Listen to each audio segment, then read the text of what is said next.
त्यांना कळायला पाहिजे ना लोकांचं काय म्हणणं आहे. मला काय देणं घेणं नाही त्यांचं राजकारणात विषय जाऊ. आणि मतापुरतं तुम्ही जर शब्दप्रयोग आणि शब्दप्रयोग करणार असला तिथं नातं नाही जमत. तुपकन सांगायचं आणि आलो ती एका चला संपला विषय तर तरुण जाईल ना सगळा महाराष्ट्र तर तुझं घाम आणि बिझनेस सगळा खपकून एका एकच माणसा आलो एक आम्ही दोघं चाल. त्या मेळाव्यामध्ये भाषणं कशी झाली आणि कुणाचा मेळावा चांगला होता आणि कुणी चांगली बाजू मांडली याची एक चर्चा राज्यभर सुरू झालेली आहे. खास करून पंकजा मुंडे आणि मनोजदादा जरांगे यांचा नारायणगडावरचा जो मेळावा होता याबद्दल जोरदार चर्चा सुरू आहे. दोघांच्या भाषणाची तुलना केली जाते आहे. उद्धव ठाकरे असतील, एकनाथ शिंदे असतील यांच्या भाषणाची तुलना केली जाते आहे. एकंदरीतच या सगळ्या गोष्टींमध्ये मनोज जरांगे पाटील यांच्या भाषणाबद्दल विशेष लोकांमध्ये चर्चा आहे की त्यांनी अनेक मुद्दे शेतकऱ्यांचे त्या ठिकाणी मांडले. मनोज जरांगेंनी भाषणामध्ये फार काही सगळ्या गोष्टी महत्त्वाच्या सांगितल्या जरी असल्या तर त्यांनी सुद्धा समाजाला धमकी दिलेली आहे. या सगळ्या गोष्टींसाठी माझ्यासोबत बोलण्यासाठी मनोजदादा जरांगे आहेत. दादा, मला एक सांगा की कालची एवढी सगळी भाषणं झाली, त्या भाषणांकडे तुम्ही कसं बघता? राजकीय वक्तव्य झाली, सामाजिक वक्तव्य झाली, टीका टिप्पण्या झाल्या, सगळ्या गोष्टी झाल्या. मी नाही ऐकलं. म्हणजे मी तिथून आलो आणि तसंच ॲडमिट आहे आता, त्यामुळे मी काय भाषण ऐकलं नाही. ऐकलं असतं तर मी सांगितलं असतं. मी बाकीच्यांचे भाषणं ऐकले नाही. पण मी ठरवलं आता शेतकरी संकट आहे, शेतकऱ्यांसाठी लढायचं. 100-200 वर्षात जो ऐतिहासिक निर्णय शेतकऱ्यांसाठी झाले नसतील ते निर्णय घ्यायला सरकारला भाग पाडायचं. याच्यावरती मात्र मी ठाम झालो. फक्त आता दिवाळीपर्यंत सरकार करतं आहे का बघू, ओला दुष्काळ जाहीर करतं आहे का बघू, कर्जमुक्ती करतं आहे का बघू, त्यांना 100% झाले नुकसान भरपाई देतं आहे का बघू, आत्महत्या केलेल्या शेतकऱ्याला सरकारी नोकरी देतं आहे का ते पण बघू. तुम्ही 1.5 लाख रुपये देणार त्यांना, घरापोच जो सर पुरतेत का ती एक शिळी येते का शिळी 1.5 लाखात? माणूस मेल्यावर तुम्ही ते देता त्यांना आत्महत्याला 1.5 लाख. म्हणून जे आता हमी भाव आहे, दुधाचे भाव येतं, फळभाज्याचे येतं, अनेक शेतकऱ्याजवळ पिकं येतं. कापसाचा भाव नाही, सोयाबीनला भाव नाही, का ऊसाला नाही, त्या गव्हाला नाही, बाजरी ज्वारीला नाही. हे जे हाल आहेत ना, हे एकदाच एकाच कॅटेगरीत बसवायचं आहे सगळं आणि एकदाच त्याचा तुकडा पाडून घ्यायचा. म्हणजे 100 वर्ष शेतकरी बिनपिकर, 5-5 वर्ष झालेत आणखीन पीक विम्याचे पैसे नाहीत. 5-5 वर्ष तुमच्या बापाचे पेंड आहे का? पैसे भरलेत आमच्या लोकांनी, शेतकऱ्यांनी, त्यांना पीक विमा देत नाही तुम्ही. हे जे विषय आहेत ना, हे सगळे एकदा घ्यायचे. दिवाळीपर्यंत करते बघू. दिवाळीच्या नंतर एखाद्या जागेवर बैठक लोक राज्याची सगळे शेतकऱ्यांचे ज्ञानी लोक बोलू. त्यांचे आता आपल्याला माहीत नाही, आपण मीडियातूनच आव्हान करणार त्यांना, कारण सगळ्याचे नावं माहीत नाहीत, काहीचे नंबर नाहीत. सगळ्या संघटना असतील आणि ताकदीने लढावा करू. पण शेतकऱ्यांनी जर साथ दिली, एका घरातून 1-2 लोक जर दिले, 1-2 महिन्याचा तर तुकडा पाडतो आंदोलनात. कधी 100-150 वर्षात पडा नसं. तुम्ही काल भाषणामध्ये बोलताना ओबीसीबद्दल हे बोललात की ओबीसींना दोष नाही द्यायचा, ओबीसीला दोषी धरायचा नाही. 300-400 जाती येतात ना, उगाच ओबीसीच्या नेते म्हणतात ती येतं छगन भुजबळ एकटं. त्याचे 10 लाभार्थी माळी समाजाचे, मग बाकी काय माळी समाज सगळा आला त्यात. काय संबंध आहे बाकीच्याचा? धनगराचे 1-2 जण बोलतात, धनगराचा काय संबंध? सगळ्या ती लाभार्थी टोळी 300-400 जातीचं काय पडलं आहे? कशामुळं? मायक्रो ओबीसी 18 पगड जाती घ्या, त्यांचं भरडायला लागले यांच्या नावाखाली. हे जातीवादी आहेत हे खरे, पण यांनी ओबीसीला जातीवादी आहेत म्हणून रंगविले. पूर्ण ओबीसी तुमच्या विरोधात आहे? कुठे कुठे? माझ्याच नाही, कोणाच्याच नाही. मराठी बी त्यांच्या विरोधात नाहीत कधी. ते गैरसमज जे आहेत ना, ते काढणं गरजेचं आहे. बाकीच्या छोट्या जाती आहेत, मोठ्याल्या जाती आहेत, ठराविक लोक करतात. नेते लोक नाही, नेते त्यांचे राजकीय स्वार्थासाठी. दोष कुठं चालला येऊ? 350-400 जाती, 2 जातीतले 3 जातीतले नेते विरोधात गेले. 3 जातीतले, त्यातली बी पुरी जात नाही. त्यांसंग फक्त ते त्यांच्या जातीतली लाभार्थी टोळी तेवढीच, बस एवढंच आहे. तेवढ्यासाठी का बाकीच्याला दोष? धनगराचा काय दोष? धनगराचा नेता बोलतो आणि ती लाभार्थी टोळी बोलती, थोडेफार असणारे 5-25 जण. माळ्याचं बोलतंय ते छगन भुजबळ, त्याची लाभार्थी टोळी. बाकीच्या माळ्याने काय केलं? ही सिस्टम आहे. वंजाऱ्याचे 1-2 बोलतात, बाकीच्या वंजाऱ्याचा काय संबंध? पण तुम्ही हे मानता का की आरक्षण, विविध जातीच्या सगळ्या आरक्षणासाठी आता लढे सुरू झालेले आहेत, त्याच्यामुळे बहुजनांमध्ये अंतर्गत वाद आहे, खूप मोठा संघर्ष आहे जो महाराष्ट्राला परवडणार नाही कधी. नाहीच आहे. असता तर झाला असता आत्तापर्यंत वाद नाहीच आहे. हे फक्त भाषवित आहेत राजकीय स्वार्थापोटी. हे ओबीसी आणि मराठा लागलं. ओबीसीचा संबंध काय? ओबीसीत काय एक जाती होय? हे काय करते यांना, ह्या छगन भुजबळ यांना ओबीसीच्या नावाखाली लिडरशिप करायची ओबीसीची. कारण त्यांच्या जातीवर तर त्यांना कुणी गिनू शकत नाही. त्यांची पण लिडरशिपच आहे ना. एवढी मी कुठं राजकीय नेता आहे? तरी लीडर आहातच आता अहो, मराठा राजकीय- समाजाची नाही नाही. नाही, राजकीय स्वार्थ समाजाचा वापर करू. हे काय करते ओबीसीचा वापर करतात ना. मायक्रो ओबीसीला काय मिळून दिले यांनी? काहीच नाही. त्याला मंत्रिपद मिळालं. त्याने बाकीच्या जातीला काय मिळून दिलं? नाही. तुम्ही एवढे शेतकऱ्यांचे मुद्दे वगैरे त्या ठिकाणी बोललात, लोकांना ते आवडले सुद्धा, अख्ख्या शेतकऱ्यांना आवडले असतील. परंतु तुम्ही 12चे तर आम्ही 16चे घरात घुसून मारू, ही भाषा सुद्धा तिथं भडकावत असेल ना. नाही त्याचा अर्थ तसा नाही काढायचा. मग ते तर कोयते काढा म्हणले होते. मागचा दसरा मेळा विसरले का तुम्ही? कोयते काढा म्हणले, घासून ठेवा. आमची तसली भाषा नाही. मी तशी भाषा ज्या दिवशी करायला लागलो ना त्या दिवशी करील. मी हवात वार नाही सोडित. हां, ते मुद्दाम काय तिथं असलं, इशारा होता तो, इशारा. तिथं काही असलं ना की त्याचा अर्थ तेव नाही धरायचा. त्याचा अर्थ तेव नाही धरायचा. माजुऱ्यांसाठी कोणची भाषा पाहिजे? मग सज्जनासाठी भाषा आहे का ती? माजुऱ्यासाठी कोणची भाषा पाहिजे? माजुऱ्यासाठी तीच भाषा पाहिजे. माजुऱ्याला तिकडून तो दादागिरी करतोय, शिव्या देतोय किंवा हत्यार घेतोय आणि आपण जाऊन पाय पडायचं. तो पाय पडतो रे नको. हां, ते भोगसून टाकीन ना. जशात तसं वागायचं तर ठरवलं. माजुऱ्याला माजलेल्याला तेच करायला. पिसाळ्याला कुत्र्याला दगड नाही झाला लागेल ना का त्याच्या पुढं जाऊन उभं राहायचं, मला चावू नको, मला चावू नको. असं चालतं का? चालतं का कधी? येऊन ते पिसळ कुत्रं तुम्ही राबर पडून उभा. संघर्ष वाढेल याच्यावर. अहो सगळे नाही तो. हे माजऱ्या टोळी संघर्ष काय वळ तू रटे खात्यानं मारण्याचे माजलेले संघर्ष वाढत काय संबंधी? म्हणूनच मी सांगितलं की आपल्याला ही कुठी लय लवकर कळाली. ओबीसीच्या नावाखाली यांना नेतृत्व करायची जी हाव लागली ना ती आपल्या पटदिशी लक्षात आली. यांची जात थोडी आणि वापर करतेत ओबीसीच्या नावाखाली मोठा. यांची इतके चतुर्बुद्धीने चालले, हे लय चतुर्बुद्धीने चालले. हे ओबीसीचं म्हणायचं फक्त मग लय मोठा डोंगर दिसतो ना आणि आपली जात एवढी शिकायची. मग हाव नेतृत्वाची, मंत्रिपदाची, मग ही भूक अशी भागवायची. जे वाप कशी जिरायची तर अशी जिरायची. पण तुम्ही पण चतुरपणाच करताय ना. या जे काही नेते मराठ्यांच्या विरोधात किंवा आरक्षणाच्या विरोधात बोलतायत त्या नेत्यांपासून ओबीसी तोडण्याचा तुमचा बी चतुरपणाच आहे ना. ज्या जातीचा नेता बोलन तो आमचा विरोधक, ओबीसी आमचा विरोधक नाही. एक समूह आता तुमचा विरोधक नाही. ज्या जातीचा नेता बोलेल ती जातीतले ते लोक. तेच कारण त्याची जात बारीक आहे. फक्त हे हुशार आहे. आधी लय बाऱ्या मंत्री राहिलेला आहे म्हणून लोकांनाही गरिबांना वाटतं जरी आपली मोठी जात असली, ओबीसीतलं म्हणतो हा, जरी मोठी जात असली तर जाऊन द्यावा साहेबाचं मागं उभा राहा, साहेब मंत्री राहिलेला आहे. ही सिस्टम आहे. भोळे भाबडे लोक आहेत. मग याच्यासाठी तो ओबीसीमध्ये काय फिरणार, त्यांना काय मेसेज देणार की बाबा तुमच्या नेत्यांना तुम्ही समजवा, सगळे ओबीसी आमच्या विरोधात आम्ही असं मानत नाही. काही गरज नाही म्हणायची. ऑटोमॅटिक उघडं पडतं. आता कळाले ओबीसी समाज. आता उघडं पडणार ना. जो बोलन त्याच जातीचा माणूस फक्त. ओबीसी याच्यात संबंध भरकटायचाच नाही आता. आणि मग ओबीसी सुद्धा आणि मराठा सुद्धा हे गावात एक आहेत ना, हे चित्र क्लिअर होईल. आपण काय करायला चूक ते तिकडून म्हणतं माझ्या ओबीसीवर अन्याय झाला. तो एवढी शिक जात आणि तो ओबीसीवर अन्याय झाला काय याचा? तुला तोह्यावर अन्याय झाला, तुला ते वापर करायचा आणि सगळे ओबीसी मराठ्यांच्या डोळ्यावर आणायचे आहेत. कुणाला? त्याला ओबीसी म्हणून.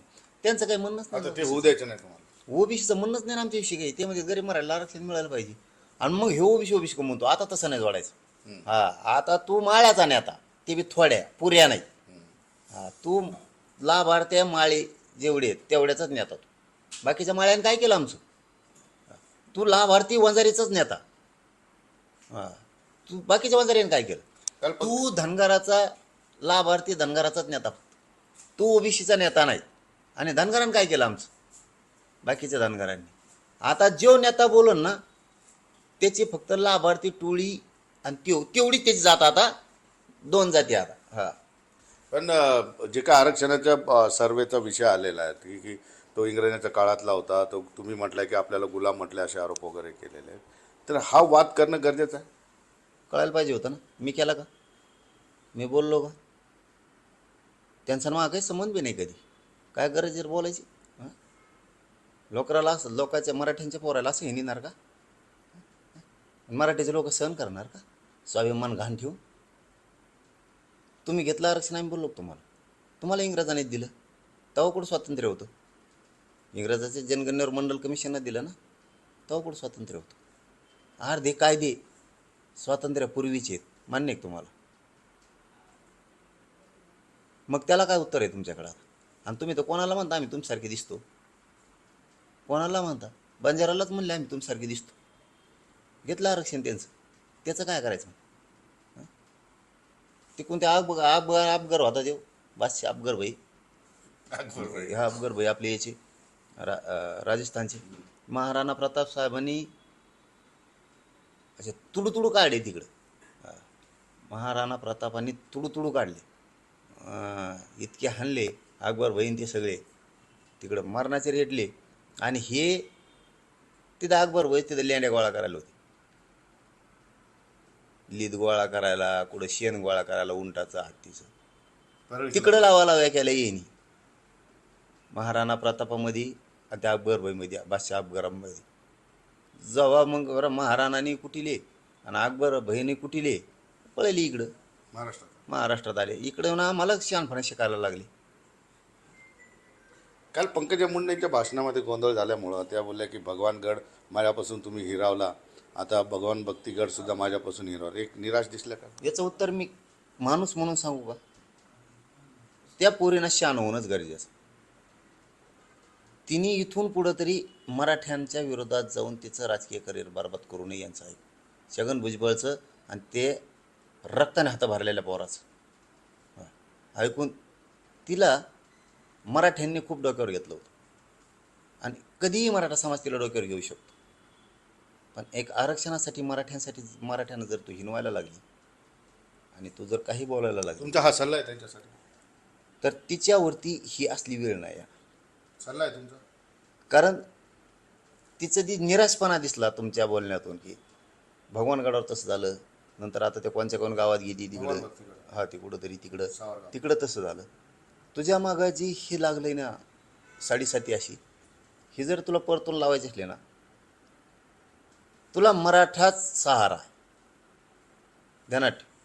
कारण तुझ्या बापाने मराठ्यांचाच सहारा घेतला होता, म्हणून देशात तो माणूस लोकनेता बनला होता. लोकनेता असं नाही बनत, कोणी लिहिलं पुस्तकात लिहिलं नाही बनत. कोणी योद्धा स्वतः लिहून नाही, लोकांनी म्हणावं लागतं योद्धा तेव्हा योद्धा होतो. तसं लोकनेता फुकट होत नाही.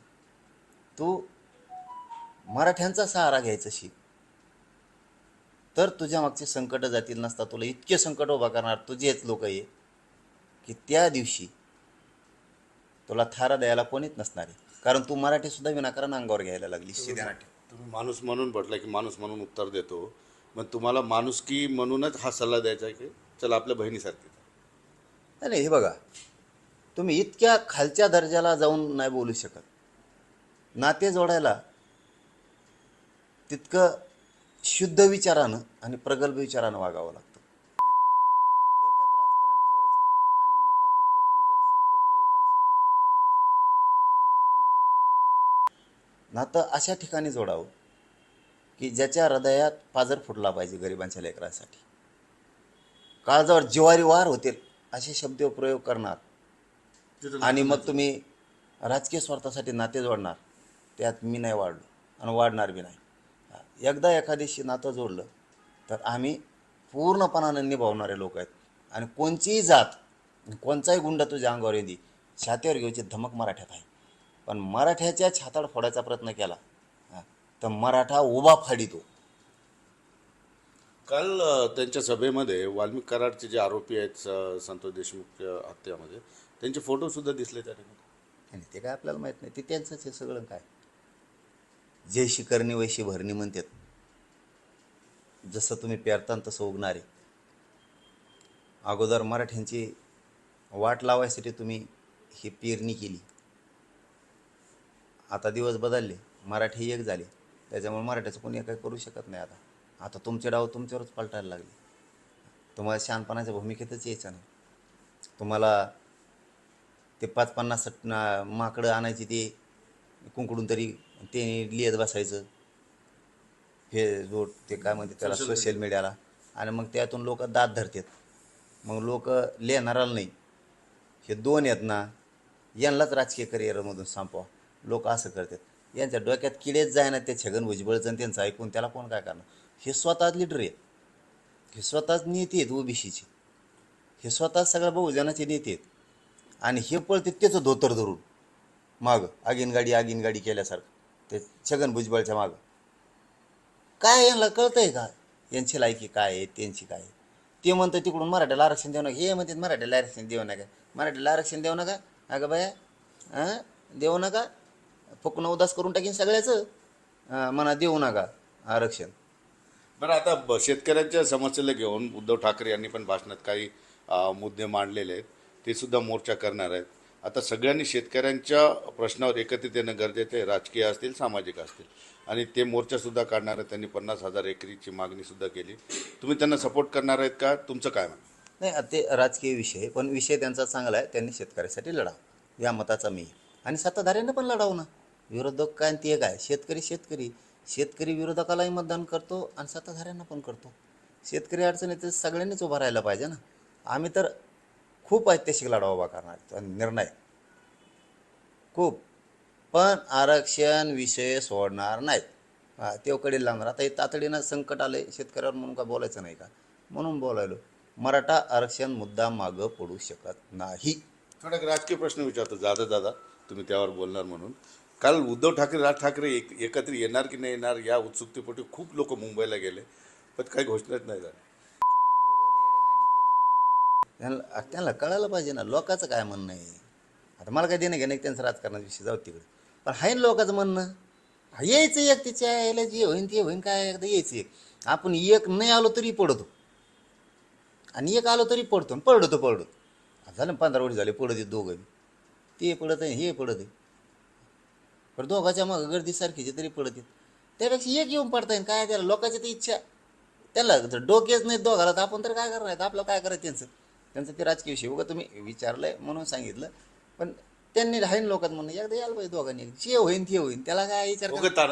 अरे लय नुसते मोदक खाणार आहे ते, काही खरं नाही यांचं. दोघं नुसते बसतात, आज एक येणार उद्या एक येणार. काय तुम्ही बुळबुळे जाऊ नये. बुळबुळ गाड्या नसतात का, बुळबुळ गाड्या माहिती आहे तुम्हाला, ऊस तोडायला असतात त्या. ट्रक एका लांब तिकडं लावावं लागते, बुळबुळ गाड्या घेऊन हिंडायचं नुसते. हे त्याच्या घरी येतं, ते त्याच्या घरी जाते, ते त्याच्या घरी येतं, हे त्याच्या. काय कुत्रे सगळीता का बैल का मसडीत होता तुम्ही एकामेका तिथं जाऊन टुपकन सांगायचं आणि आलो ती एका चला संपला विषय. महाराष्ट्र दर्द घाम आणि भिजन सगळा खपकून एका एकच माणसा आलो एक आम्ही दोघं एक चाल सगळं पांगून जाईन ना खेळ. ते नुसते लयच बुळबुळ येते असले लोक कदरून गेले यांच्यावर. ते बघत नाही टीव्ही लोक त्यांना. आता त्यांनी असं काहीतरी खमक्या काम करून दाखवलं पाहिजे. आणि चाल उद्या सकाळी एक आलो तर आम्ही उद्या होणार आहे, परत दिवशी होणार, 13 दिवशी येणार आहेत. आमका पांडे गेला, तो पांडे बोलून आला, ह्यो पांड्या बोलला, तो पांड्या आला, तो पांड्या बोलला. कोण कुंकड इडे घालतात नुसते एकमेकाकडे जातात. शेंगा सोडण्याचं काम झालं. मी म्हणतो ना माणसाला ना हे सुसंस्कृत राज्य आहे, कडवट राज्य आहे. खाटदिशी निर्णय पाहिजे, खाटदिशी. तोटा होण्यात नफा होय. चाल एक ठरला आणि चला आलो, नुसत्या बातम्या चालत्या. परवा दिवशी एक येणार आहे, 13 दिवशी बसायची तयारी. किंवा त्याच्या घरी गेला काय लोकांना ते पंचायत वाटायला लागलं. पण आता जाता जाता एक फक्त सांगा की शेतकऱ्यांच्या सगळ्या हक्कासाठी आंदोलन कधी उभं राहील? दिवाळीच्या पूर्वी, नंतर, कसं? दिवाळीच्या नंतर ते मी बैठक घेऊ. आधी सगळे शेतकरी संघटना आहेत, त्यांचा अभ्यास कर. त्यातलं आपल्याला माहीत नाही, फक्त आपल्याला एकच माहिती, आपण कट्टर आहे, मॅनेज होणार नाही, फुटणार नाही. शेतकऱ्याला 150, 200, 500 वर्षात जे न्याय मिळाला नाही ते मिळून द्यायची ताकद. फक्त त्यातले ज्ञानी संघटना आहेत, बरेच 1000-500 लोक असतील त्यांचे, म्हातारे माणसापासून चांगले ते मोठी बैठक लावू राज्याची. त्याच्यानंतर डिसिजन घेऊ आंदोलन कोणत्या तारखेपासून सुरुवात. पण आंदोलनाच्या नंतर शेतकऱ्याचे सगळे प्रश्न समूळ नष्ट करायचे, पुरे काहीच नाही ठेवायचंच नाही. पुन्हा नाही एका घरातून 2 माणसं द्यायची, 1-2 माणूस मला आंदोलनाला पुऱ्या महाराष्ट्रात कसं काय मार्ग निघत नाही. यायले 1-1.5 महिन्याचा तुकडाच पाडून टाकतो. राज्यात निवडणूक नाही, फिवडणूक नाही, काय नाही काय नाही काय नाही. एक मंत्री आमदार कोणी जिल्ह्यात बैठक नाही, काही नाही. कोणी सभाला जायचं नाही, कोणाच्या प्रचाराला जायचं नाही, कोणाच्या नेत्याच्या दारात उभं राहायचं नाही, नेत्याला महाराष्ट्रात फिरून द्यायचं नाही, सभा बी घेऊन द्यायची नाही, कुठं काही संबंध नाही. वेळ आली तर महाराष्ट्रात मंत्री बी नाही राहून द्यायचा ना, आमदार नाही, कोणीच नाही. चल महाराष्ट्रात बाहेर पुढे चल, होय बाहेर. महाराष्ट्रात सगळे मंत्री बाहेर काढणार. सगळं बाहेर, एक नाही थांबायची तर एकाने. तर तुम्ही हे बी म्हटलं की जर शेतकऱ्यांच्या मागण्या नाही झाल्या तर सगळे शेतकरी राज्य सोडून जातील. शेतकरी काय म्हणलो, नेते म्हणलो. नेते सोडून जातील. हां, शेतकरी काय सोडून जाते वावर का त्या नेत्याला द्यायचे काम. शेतकरी काय येडे बघतच काम आता झालं. निर्णायक होणार. निर्णायक नाही असला लढा फिरून कुणी बघितलाच नसं. देशाने नाही, फिशाने नाही ना, कुणी नाही ना, कुणी नाही. इतका मागण्या आहेत ना, त्याच्यावर अंमलच होणार. नेता पुन्हा महाराष्ट्रात दिसणारच नाही फिरताना. आणि सभा नाही, फबा नाही, निवडणूक नाही, फिवडणूक नाही. वेळ आली तर महाराष्ट्राच्या बाहेर सगळ्या नेत्याला जावं लागेल. सगळ्या नेत्याला टोटल. हां, एवढा त्याचा पेटून सगळं पेटून जाईल महाराष्ट्र. हे सरकारला बी माहिती आहे. मागण्यांसाठी पेटूनचा वेगळा अर्थ नाही. हे लोक सरकारला माहिती आहे आणि जनतेला पण माहिती आहे. एकदा जर मग आपण उतरलो तर एकदा जर म्हणलो ना तसं करू शकतो. आणि सरकारला चांगलं माहिती आहे हे होऊ शकतं. आपल्याला महाराष्ट्रात राहायची पंचायत होऊ शकते. हे विरोधकाला माहिती आहे, सत्ताधाऱ्याला माहिती आहे होऊ शकतं. आणि आपण करू शकतो, शेतकऱ्यासाठी करू शकतो. शेतकऱ्याला 200-500 वर्षात जो न्याय मिळाला नाही ना, पहिल्यांदा एक कचऱ्यात मिळू शकतो. फक्त घरातून मला 1 ते 2 माणसं कायम द्यायचे आंदोलनात आणि सगळ्या शेतकऱ्यांच्या संघटनेने एकत्र यायचं. सोन्याचा धूर निघाला पाहिजे शेतकऱ्याची, सोन्याचा धूर. निश्चितपणे या ठिकाणी बघितलं जवळपास अर्धा-पाऊण तास मनोज जरांगे पाटील यांनी आपले सगळे मुद्दे या ठिकाणी मांडले. महत्त्वाचं असं आहे की गेल्या अनेक दशकं शेतकऱ्यांना जो न्याय नाही भेटला तो न्याय मिळवून देण्यासाठी एक मोठा निर्णायक लढा उभा करण्याचा ते या ठिकाणी मानस त्यांनी केलेला आहे. आणि शेतकऱ्यांच्या समूळ सगळ्या समस्या नष्ट करण्याची या ठिकाणी त्यांनी विश्वास दाखवला. दुसऱ्या बाजूने पॉलिटिकल बोलताना राज ठाकरे, उद्धव ठाकरे यांच्या एकत्र येण्याबद्दल त्यांनी मिश्किल टिप्पणीसुद्धा या ठिकाणी केलेली आहे. एकंदरीतच येणाऱ्या काळामध्ये बऱ्याच घडामोडींच्या हालचाली सुरू होतील. सिद्धार्थ गोदाम, न्यूज 18 लोकमत, छत्रपती संभाजीनगर.